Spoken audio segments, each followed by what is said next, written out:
ഈശോ മിശിഹായെ സ്തുതിയായിരിക്കട്ടെ. പ്രിയപ്പെട്ട സഹോദരങ്ങളെ, കാത്തലിക് മിററിൻ്റെ പുതിയ ഒരു എപ്പിസോഡിലേക്ക് നമ്മൾ വന്നിരിക്കുകയാണ്. ഇന്ന് നമ്മോടൊപ്പം ഉള്ളത് ഉടൻ തന്നെ സെമിനാരിയിലേക്ക് വൈദിക പരിശീലനത്തിന് വേണ്ടി പോകാനൊരുങ്ങുന്ന നമ്മുടെ പ്രിയപ്പെട്ട ലിയോണാണ്. അദ്ദേഹത്തിന് ഇതുമായി ബന്ധപ്പെട്ട ചില കാര്യങ്ങളൊക്കെ ചോദിക്കാനുണ്ട്. നമുക്ക് അദ്ദേഹത്തിലേക്ക് വരാം. നമുക്കൊന്ന് പരിചയപ്പെടുത്തുകയാണെങ്കിൽ ലിയോണിൻ്റെ കുടുംബപശ്ചാത്തലം കാര്യങ്ങളൊക്കെ ഉണ്ട്. എൻ്റെ പേര് ലിയോൺ. ഞാനിപ്പോൾ ബാംഗ്ലൂരിലാണ്. 10ാം ക്ലാസ് കഴിഞ്ഞിട്ടിരിക്കുന്നു. സെമിനാരിയിൽ പോകാനായിട്ടൊരു പ്ലാനിലാണ്. വീട്ടിൽ അപ്പനും അമ്മയും ഒരു ചേട്ടനും 3 അനിയന്മാരും 3 അനിയത്തിമാരുമാണ്. അപ്പോൾ ബ്രദറെ, ഈ സെമിനാരിയിൽ പോകുന്ന പിള്ളേർക്ക് വേണ്ടി നമ്മൾ ശ്രദ്ധിക്കുന്ന ചില കാര്യങ്ങളെക്കുറിച്ച് പറഞ്ഞു തരും. എനിക്കൊന്നും ഇപ്പോൾ അതിനുള്ള സമയമാണ്. എല്ലാവരും അല്ലേ, കുട്ടികളൊക്കെ സെമിനാരിലേക്ക് പോകാനായിട്ട് വരുന്ന സമയം. പേരൻസ് അതിനുവേണ്ടി അവരെ പ്രിപ്പയർഡ് ആക്കുന്നത്.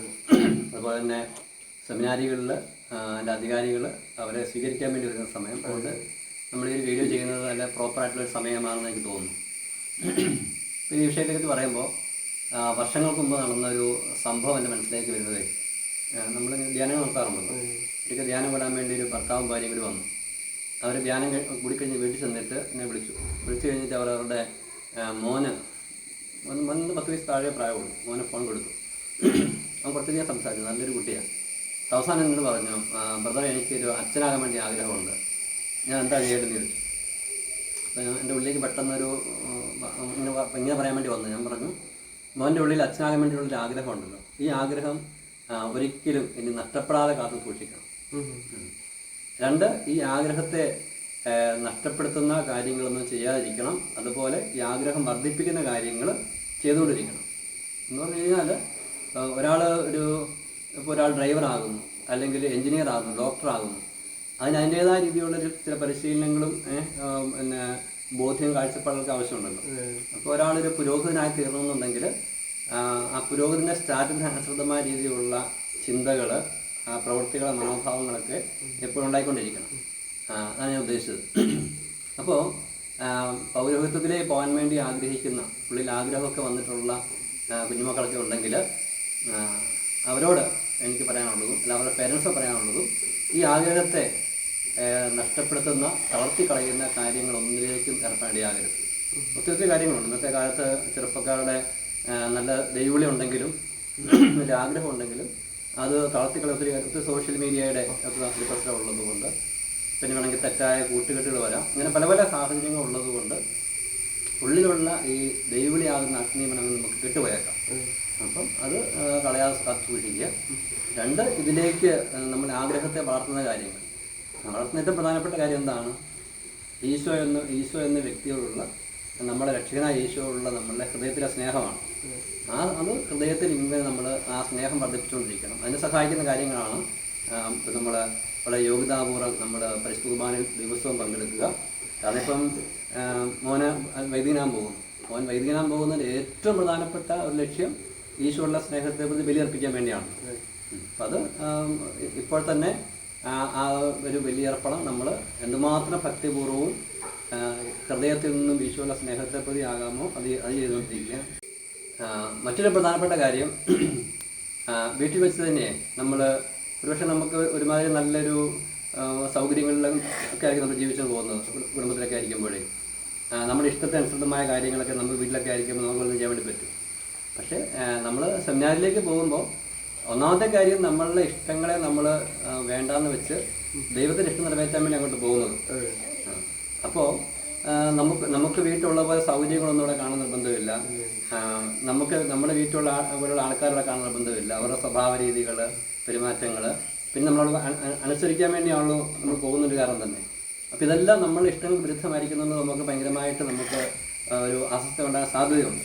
ഇത് മുൻകൂട്ടി കണ്ടുകൊണ്ട് നമ്മൾ വീടുകളിലായിരിക്കുമ്പോൾ തന്നെ നമ്മളുടെ ചെറിയ ചെറിയ പരിത്യാഗങ്ങളും ആശയങ്ങളൊക്കെ ചെയ്ത് നമ്മൾ സ്വന്തം ഇഷ്ടങ്ങൾ ഉപേക്ഷിക്കാൻ വേണ്ടി പരിശീലിക്കുകയാണെങ്കിൽ സെമിനാറിലേക്ക് എത്തിക്കഴിയുമ്പോഴേക്കും നമുക്ക് കൂടുതലായിട്ടൊരു നല്ലൊരു ഇൻപുട്ടായിരിക്കും അത്. പിന്നെ നമുക്ക് സഹനങ്ങളൊക്കെ വരുമ്പോൾ, വീട്ടിലൊക്കെ ചെറിയ സഹനങ്ങളൊക്കെ വരുമ്പോൾ അതൊക്കെ തന്നെ നമ്മൾ സ്വീകരിച്ച് പഠിക്കുന്നത്. ഒരിക്കൽ ഞാൻ വായിച്ചതാണ്. 1983 കാനഡയിലെ ടൊറോണ്ടോ എന്നൊരു രൂപതയിൽ വലിയാഴ്ച കാലത്ത് പാഷൻ വീക്കിൽ ഒരു ഫ്ലക്സ് ബോർഡ് റോഡിൽ മുഴുവൻ പ്രത്യക്ഷപ്പെട്ടു. അത് ഇങ്ങനെയാണ് ഈശോ കുരിശിൽ തൂങ്ങി കിടക്കുന്ന ചിത്രമാണ്. എൻ്റെ താഴെ എഴുതിയിരിക്കുകയാണ് dare you to be a priest. നിങ്ങൾക്ക് ധൈര്യമുണ്ടോ?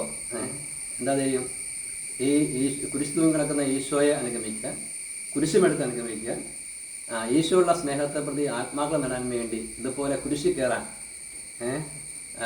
ധൈര്യമുണ്ടെന്നുള്ള ചോദ്യമാണ്. അന്ന് ചരിത്രം പറയുന്നത് ഏറ്റവും അധികം കുട്ടികൾ സെമിനാരിലേക്ക് വന്ന വർഷമായിരുന്നു പറഞ്ഞു. അപ്പം കുട്ടികളെ നമ്മൾ ചെറുപ്പക്കാരൊക്കെ അയക്കുമ്പോൾ ഉള്ളിലൊരു ആവേശമുണ്ട് പല കാര്യങ്ങൾ, നല്ല നല്ല കാര്യങ്ങൾ ചെയ്യാൻ വേണ്ടിയിട്ട്.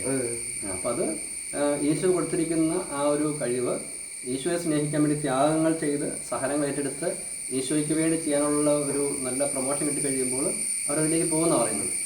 അപ്പം ഞാൻ പറയാൻ ഉദ്ദേശിച്ച കാര്യം, അപ്പം നമ്മൾ ഇവിടുന്ന് തന്നെ നമ്മൾ വീട്ടിൽ നിന്ന് പോകുമ്പോഴത്തേന് തീരുമാനമെടുക്കുകയാണ്, ഞാൻ കുരിശിൽ കയറാൻ വേണ്ടിയാണ് പോകുന്നത് അങ്ങോട്ട്. കുരിശിൽ കയറി ഈശോയെ പോലെ തന്നെ സഹിച്ച്, ഈശോയുള്ള സ്നേഹത്തെ പ്രതി സ്നേഹം മൂലം സഹിച്ച് മരിക്കാൻ വേണ്ടി അങ്ങോട്ട് പോകുന്നത്. അങ്ങനെ വൈകുമ്പോൾ അവിടെ ചെന്ന് കഴിയുമ്പോൾ നമുക്ക് ചെറിയ ചെറിയ സഹനം ഉണ്ടാക്കി നമുക്ക് ഫീൽ ചെയ്യുമോ? കാരണം നമ്മൾ ഓൾറെഡി നേരത്തെ തന്നെ മനസ്സുകൊണ്ട് ഇതിനു വേണ്ടി വന്നേക്കും നമുക്കൊരു ചിന്തയുണ്ട്. അപ്പം ഞാൻ പറഞ്ഞു, ഇങ്ങനെയുള്ള പ്രിപ്പറേഷൻ വീട്ടിൽ വെച്ച് തന്നെ നമുക്ക് ചെയ്തിട്ട് വേണം, അല്ലെങ്കിൽ ഈ ഒരു ബോധത്തോടു കൂടിയാണ് നമ്മൾ അവിടേക്ക് പോകാൻ വേണ്ടിയിട്ട്. പിന്നെ വ്യക്തിപരമായ പ്രാർത്ഥന, എന്നും വിശുദ്ധ ഗ്രന്ഥം ബൈബിൾ വായിക്കുക, അതുപോലെ തന്നെ വിശുദ്ധാത്മാക്കളുടെ ജീവചരിത്രങ്ങളൊക്കെ വായിക്കുക. ഇങ്ങനെയൊക്കെ ഒരു ഇൻപുട്ട് നമുക്കുണ്ടെങ്കിൽ കുറച്ച് നീങ്ങുമ്പോഴേക്കും നമുക്ക് ആ ജീവിതം ഭയങ്കര ആസ്വാദികരമായിട്ട് മാറും ആ രീതിയിൽ. അപ്പോൾ അതാണ് എനിക്ക് പ്രധാനമായിട്ട് പറയാനുള്ളൊരു കാര്യം. നമുക്ക് നമ്മൾ എന്തിനു വേണ്ടിയാണ് അവിടേക്ക് പോകുന്നത്, അവിടെ പോയി എന്താ ചെയ്യേണ്ടതെന്നുള്ള ഉറച്ച ബോധ്യം ഉണ്ടെന്നുണ്ടെങ്കിൽ എന്തൊക്കെ തടസ്സം വന്നാൽ തന്നെ നമ്മുടെ ഉള്ളിൽ ആ ബോധ്യം കൊണ്ട് നമുക്ക് അതിജീവിക്കാൻ വേണ്ടി പറ്റും.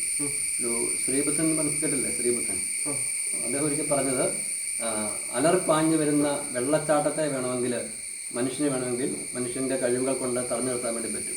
പക്ഷേ സ്വന്തം ലക്ഷ്യത്തിൽ അതുപോലെ മനസ്സുറപ്പിച്ചൊരു വ്യക്തിയെ അതിൽ നിന്ന് മാറ്റാൻ വേണ്ടി ലോകത്തൊരു ശക്തിയും സാധ്യമല്ലെന്ന് പറഞ്ഞു. അപ്പം നമ്മുടെ ഉള്ളിൽ ഒരു ഉറച്ച ബോധ്യവും വ്യക്തമായ ലക്ഷ്യബോധം ഉണ്ടെങ്കിൽ എന്തെല്ലാം തടസ്സം വന്നാൽ തന്നെ നമ്മൾ അതിനെല്ലാം വിട്ടൊഴിഞ്ഞ് നമ്മൾ അതിൽ മുന്നോട്ട് പോയിക്കൊണ്ടിരിക്കും. അപ്പോൾ ഇതാണ് ഈ പൗരോഹിത്യവുമായി ബന്ധപ്പെട്ട് പ്രധാനമായിട്ട് എനിക്ക് പറയാൻ വേണ്ടി തോന്നുന്നൊരു കാര്യം. പിന്നെ ഒരു അഭിമാനപൂർവ്വം മോനൊക്കെ പോകുമ്പോൾ അഭിമാനപൂർവ്വം ഓർക്കാവുന്നൊരു കാര്യം, ഒരു അമേരിക്കൻ പ്രസിഡന്റിൻ്റെ ആ പദവിയേക്കാൾ വലിയൊരു പദവിയാണ് ഒരു പുരോഹിതനായിരിക്കുന്ന പദവി. ഒരു വിശുദ്ധൻ, കൃത്യം വിശുദ്ധനെ പേര് ഞാൻ ഓർക്കുന്നില്ല, എനിക്കൊന്ന് വിശുദ്ധ ലോറൻസ് ജസ്റ്റിനെന്ന് തോന്നുന്നു. അദ്ദേഹം പറയുന്നത്, ഒരു ലോകത്തിൻ്റെ ചക്രവർത്തിയേക്കാൾ വലിയ പദവിയാണ് ഈശോയുടെ ഒരു ചെറിയ ശുശ്രൂഷകനായിരിക്കുക എന്നുള്ളത്. ദൈവത്തെ തന്നെ കരങ്ങളെടുക്കാൻ വേണ്ടി പറ്റുന്നു. പുരോഹിതൻ പറയുമ്പോൾ ദൈവം സ്വർഗത്തിൽ നിന്ന് ഇറങ്ങി വരേണ്ടി വരുന്നു. പുരോഹിതൻ ആസ്വദിക്കുമ്പോൾ ഈശോയ്ക്ക് പാപങ്ങൾ ക്ഷമിക്കേണ്ടി വരുന്നു. അപ്പം ഒരു പുരോഹിതൻ്റെ ആത്മയ്ക്ക് വേണ്ടി അല്ലെങ്കിൽ വാക്കുകൾക്ക് വേണ്ടി ദൈവം വരെ നമുക്കത് ഊഹാതീതമായ രീതിയിലുള്ള ഒരു പദവിയിലേക്കാണ് വന്നത്. അപ്പം അങ്ങനെ ഒരു പദവിയിലേക്കാണ് പോകുന്നുള്ളൊരു അഭിമാനബോധം. പക്ഷെ അഭിമാനബോധം അഹങ്കാരമായിട്ട് മാറേണ്ടതാണ്. എനിക്കൊരു അനുഭവം ഉള്ളത്, ഒരിക്കൽ നമ്മുടെ ടീമിലൊക്കെ നന്നായിട്ട് ശുശ്രൂഷ ചെയ്തിരുന്ന ചെറുപ്പക്കാർ സെമിനാരിൽ പോയിട്ട് 6 മാസം കഴിഞ്ഞ്, അപ്പം നമ്മൾ എന്നെക്കാളൊക്കെ കുറച്ചേറെ പ്രായക്കുറവുള്ളതാണ്. സെമിനാരിൽ പോയിട്ട് തിരിച്ച് 6 മാസം കഴിഞ്ഞ് വന്നു കഴിഞ്ഞപ്പോഴേ നമ്മുടെ അടുത്ത് നിന്നുള്ള അഹങ്കാരത്തോട് ആ കുട്ടിയെ കുറ്റമാണെല്ലാം പറഞ്ഞു വന്നത്. അവനും വിചാരിക്കുകയാണ്, നമ്മുടെ പ്രായം നോക്കുന്നില്ല, ഇത്ര വർഷക്കാലം നമ്മൾ കൂടെ നിന്ന് നമ്മൾ വിധേയപ്പെട്ടുന്ന എല്ലാം മറന്നു പോയിട്ട് സെമിനാരിൽ പോയി 6 മാസം കഴിഞ്ഞപ്പോൾ തന്നെ ദൈവം ഇദ്ദേഹം ഇനി അച്ഛനാക്കി വന്നു കഴിഞ്ഞാണല്ലോ.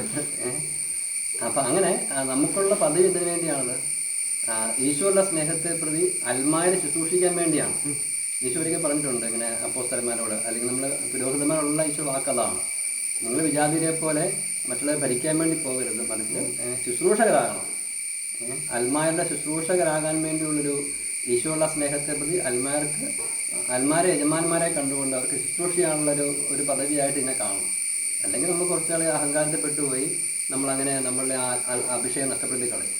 അപ്പോഴൊക്കെ എനിക്ക് തോന്നിയിട്ടുള്ളത്, ഒത്തിരി നന്മയും കൃപയൊക്കെ അച്ഛന്മാരൊക്കെ ആണെങ്കിൽ തന്നെയും അവരൊരു പരിധി കഴിഞ്ഞ് വളരാൻ സാധിക്കാത്തതിൻ്റെ കാരണം അൽമാരോട് അവർക്ക് ഒരു താഴ്ന്ന ഒരു മനോഭാവം, മറ്റോ ഒരു ഉയർന്ന കാര്യവും അൽമാരെന്തോ തരം താഴ്ന്ന അങ്ങനെ രീതിയിൽ. പക്ഷെ അങ്ങനെയൊന്നും പോകാതിരിക്കാനായിട്ട് നമുക്ക് നേരത്തെ തന്നെ നല്ലൊരു ക്ലാരിറ്റി. പിന്നെ നമ്മളൊരു ഇനിയൊരു മോനൊരു സന്യാസത്തിലേക്കാണ് പോകുന്നുണ്ടെങ്കിൽ, രൂപതയ്ക്ക് വേണ്ടിയല്ല, സന്യാസ രീതിയിലാകാൻ വേണ്ടി ആഗ്രഹിക്കുന്നുണ്ടെങ്കിൽ, എൻ്റെ ഒരു കാഴ്ചപ്പാടുള്ളത് വിശുദ്ധരാൽ സ്ഥാപിതമായിട്ടുള്ളത്, അല്ലെങ്കിൽ ധാരാളം വിശുദ്ധരെ നൽകിയിട്ടുള്ളത്, സഭയ്ക്ക് അതുപോലെ ഒത്തിരിയേറെ നന്മകൾ നൽകിയിട്ടുള്ള നൂറ്റാണ്ടുകളായിട്ട് സഭയിലൊക്കെ ഉള്ള കോൺഗ്രേഷൻ നമ്മൾ സെലക്ട് ചെയ്യുന്നത് കുറച്ചുകൂടി നല്ലതായിരിക്കും. കാരണം നമുക്ക് അവർ നമുക്ക് കാണിച്ചു തന്നിട്ടുണ്ട്, ഇത്തരം കോൺഗ്രേഷൻ നമുക്ക് കാണിച്ചു തന്നിട്ടുണ്ട്, അവർക്ക് ഒത്തിരിയേറെ ഫലം പുറപ്പെടുവിക്കാൻ വേണ്ടി കഴിയും എന്ന രീതിയിൽ. അപ്പം ഈ സഭയുടെ പുതിയൊരു കാഴ്ചപ്പാടനുസരിച്ച് പുതുതായിട്ട് വരുന്ന കോൺഗ്രേഷനിലെ ചെറിയ ചെറിയ കോൺഗ്രേഷനിലൊക്കെ ആൾ കുറഞ്ഞു വന്നു കഴിഞ്ഞാൽ അവരെ ഈ വലിയ കോൺഗ്രേഷൻ സമാനമായ കാര്യസമുള്ള കോൺഗ്രേഷനിലേക്ക് ലയിപ്പിക്കാനൊക്കെ ഉള്ളൊരു സാധ്യതയുണ്ട്. പിന്നെ എനിക്ക് കാര്യം പറയാനുള്ളത്, ഇപ്പം ഒരു കോൺഗ്രേഷനിൽ ഏതെങ്കിലും അച്ഛൻ്റെ ലൈഫ് ഇഷ്ടപ്പെട്ടു, അത് ഇഷ്ടപ്പെട്ടിട്ടാണ് നമ്മൾ അങ്ങോട്ട് പോകുന്നതെങ്കിൽ അത് അപകടമാകാൻ സാധ്യതയുണ്ട്. കാരണം അവിടെ ചെന്ന് കഴിയുമ്പോഴത്തേനും അവിടെ ആ അച്ഛനോ അല്ലെങ്കിൽ വേറെ അച്ഛന്മാരെ ഇങ്ങനെ മോശപ്പെട്ട സ്വഭാവം കാണിച്ചു കഴിഞ്ഞ് കഴിഞ്ഞാൽ നമുക്ക് ഒരു മടുപ്പുണ്ടാകും. നമ്മൾ അതിനേക്കാൾ അപ്പുറത്ത് ഈശോയുള്ള സ്നേഹത്തെ പ്രതി പൗരോഹത്തിന് വില തിരിച്ചറിഞ്ഞ് ആ കോൺഗ്രേഷൻ്റെ കാര്യസ്ഥമൊക്കെ മനസ്സിലാക്കിക്കൊണ്ടാണ് പോകുന്നതെങ്കിൽ ഈ അച്ഛന്മാരുടെ കുറച്ച് ഗുണങ്ങളോ അല്ല ദോഷങ്ങളോ ഒന്നും നമ്മളെ കാര്യമായിട്ടൊന്നും ബാധിക്കുകയില്ല. അപ്പം അങ്ങനെയുള്ള ചില അടിസ്ഥാനപരമായ കാര്യങ്ങൾ നമ്മൾ ശ്രദ്ധിക്കുകയാണെന്നുണ്ടെങ്കിൽ നമുക്ക്, എനിക്ക് തോന്നുന്നത് അവിടെ പോയി കഴിഞ്ഞ് കഴിഞ്ഞാൽ എന്തെല്ലാം പ്രശ്നങ്ങളുണ്ടെങ്കിൽ നമുക്ക് പിടിച്ചിരിക്കാൻ വേണ്ടി പറ്റും. അത്യന്തികമായിട്ട് ഒരച്ഛനാകാൻ പോകാതെ ഒരു വിശുദ്ധനാകാൻ വേണ്ടി എവിടേക്ക് പോകുക. വിശുദ്ധനാകാൻ വേണ്ടിയുള്ളൊരു നല്ലൊരു സഭയിലൊരു പൊസിഷനാണ് ഒരു വൈദികനായിരിക്കുക എന്നുള്ളത്. അപ്പം നമ്മൾ പലപ്പോഴൊക്കെ അച്ഛനാകാൻ വേണ്ടി പോകുന്നു, കന്യാസ്ത്രീയാകാൻ വേണ്ടി പോകുന്നു, ലക്ഷ്യം മാറിപ്പോകും. ചിലപ്പോൾ ഈ ചില സമയങ്ങളിൽ ചിലർ പഠിക്കാൻ വേണ്ടി പോകുന്നവരുണ്ട്. ചെന്നൈയിലേക്ക് നല്ല ഇംഗ്ലീഷ് വിദ്യാഭ്യാസം കിട്ടും, പഠിക്കാൻ വേണ്ടി പോകുന്നവരുണ്ട്. ഒരിക്കലും സിസ്റ്റർ എന്നോട് പറഞ്ഞു, ഞാൻ എന്തിനാ സിസ്റ്ററായിരിക്കും പറഞ്ഞു, മിഷനിൽ പോകാനാന്ന് പറഞ്ഞു. അപ്പം ഞാൻ ചോദിച്ചപ്പോൾ മിഷനിൽ പോകാനല്ല, മിഷനിൽ പോകാൻ എന്ന് പറഞ്ഞാൽ വേറെ സ്ഥലങ്ങളിലേക്കൊക്കെ പോകാൻ വേണ്ടിയിട്ട്, അങ്ങനെ പുതിയ പുതിയ സ്ഥലങ്ങൾ കാണാൻ വേണ്ടിയിട്ട്. അപ്പോൾ ഒരു അറിവില്ലായ്മ കൊണ്ട് സംഭവിക്കുന്നതാണ്. അപ്പം അങ്ങനെ ഞാൻ പറഞ്ഞത് അതിൻ്റെയൊക്കെ ഒരു ഫലം എന്ന് പറഞ്ഞു കഴിഞ്ഞാൽ കുറച്ച് കഴിയുമ്പോഴേക്കും യഥാർത്ഥ ലക്ഷ്യവും ആധ്യാത്മിക ബോധ്യവും ഇല്ലാത്തതുകൊണ്ട് മനസ്സ് മടുക്കുക, ആ പഴയൊരു ദൈവസ്നേഹമില്ലാത്ത ഒരു ജീവിതം നയിക്കേണ്ടി വരും. അപ്പം ഇങ്ങനെയൊക്കെ കുറച്ച് കാര്യങ്ങൾ എനിക്ക് കൃത്യമായിട്ട് പറയാനുള്ളത്. ഈശോയുള്ള സ്നേഹത്തെ പ്രതി ഒരു വിശുദ്ധനാകാൻ വേണ്ടി അനേക ആത്മാക്കളെ നേടാൻ വേണ്ടിയുള്ള ലക്ഷ്യത്തോടു കൂടി പൗരോഹിത്യത്തിലേക്ക് പോവുക. അങ്ങനെ പോയി കഴിയുമ്പോൾ എന്തെല്ലാം തടസ്സങ്ങളുണ്ടെങ്കിൽ തന്നെയും നമുക്കതിനെ അതിജീവിക്കാൻ വേണ്ടി കഴിയും. പ്രിയപ്പെട്ടവരെ, പ്രിയപ്പെട്ട ജീവനുമായി ചേർന്ന് ഇപ്രകാരമൊക്കെയുള്ള കാര്യങ്ങൾ സംസാരിക്കാൻ വേണ്ടി കർത്താവ് കൃപ തന്നു.